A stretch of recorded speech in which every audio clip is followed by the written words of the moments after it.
Nigerian people? What of if they collapse and die when they are serving all these other sectors? Amechi, good morning, colleagues, good morning, listener.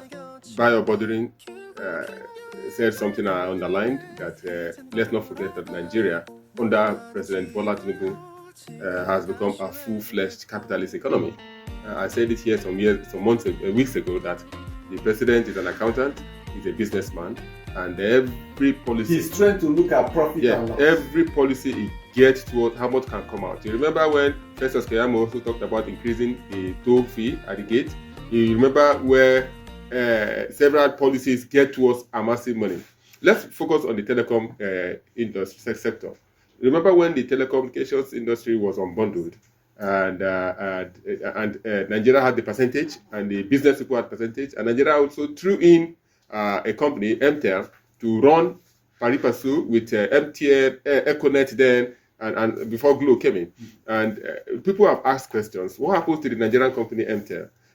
Why did they collapse? Why did they crumble? Is it because of mismanagement corruption and other things? If you had MTEL on stream, MTEL would have been a checkmate for other telecom communications. So MTEL can now implement government's price, and other telecoms industries with outfit will see it as okay, fine. But Glo came and took that shine. Glo came and brought in per second billing. You remember the others said you cannot do per second. It was impossible. So they've been thriving, and David has given the statistics of how much they reckon. NSC is saying, because that is the mandate they have to fight for the workers' welfare, whether they see it as good, the increment or not, they have to push their position for you to know that they're actually working. What Labour is actually doing is part of their mandate, and protests and strike are the last resort. They have written letters to these companies, to government, that we do not like it, we condemn it. You know what they say with we condemn it? At the bottom of that we condemn it statement, they will say, before there will be industrial disharmony, take action. And when the telecoms do not take action, that is when to resolve, okay, let's threaten them with a protest. And government will begin to say, okay, fine, if you go on protest, productivity is going to be at loss, people are going to be stranded on the road and stuff like that. So we do not want that for security reasons. That's why they call for meeting at the tail end. Because somebody, I think on the radio, was saying, why do they always come at the one day before the protest to have meeting? That is what government always call for. It's not Labour. Labour has folded their arms, are probably waiting. Call us for meeting. Call us for meeting. Understand, but like I said earlier, it gives room for these insinuations that they have been settled. There are insinuations everywhere, every day, that ministers have been settled, vice chancellors are settling, National Assembly members, insinuations everywhere.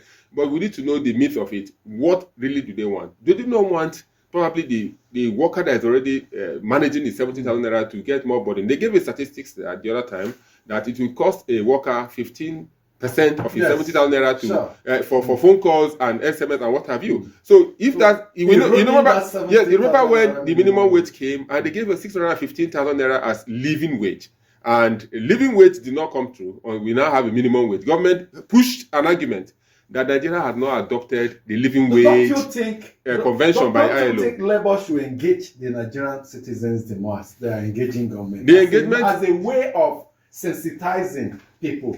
That study they did, to what extent did they engage the people through the media, social, conventional, to raise up the consciousness of Nigerians on this? I think Labour has... Did they do enough in that? Because look at the issue of TED Fund. Look at what ASO has been doing.